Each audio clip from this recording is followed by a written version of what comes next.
একটি ছোট্ট গ্রামে থাকত রবি নামে এক মিষ্টি ছেলে। তার বাবা ছিলেন একজন পরিশ্রমী কৃষক। একদিন ভোরে বাবা বললেন, রবি, আজ আমরা নতুন ধানের চারা লাগাবো, তুমি কি আমাকে সাহায্য করবে?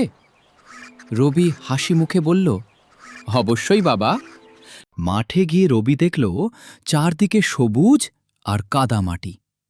প্রথমে একটু ভয় পেলেও সে সাহস করে বাবার সাথে কাজ শুরু করল। ধীরে ধীরে সে শিখে গেল কিভাবে চারা লাগাতে হয়। কাজের ফাঁকে রবি দেখল একটি ছোট্ট পাখি আহত হয়ে পড়ে আছে।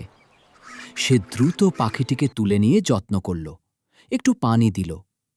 কিছুক্ষণ পর পাখিটি উড়ে গেল। রবি খুব খুশি হল। দিন কেটে গেল। রবি প্রতিদিন মাঠে কাজ করত, গাছগুলোর যত্ন নিত, পানি দিত। তার ভালোবাসা আর পরিশ্রমে ধান গাছগুলো বড় হতে লাগলো। কিছুদিন পর পুরো মাঠ সোনালি ধানে ভরে উঠল। সবাই বলল, ও কি সুন্দর ফসল!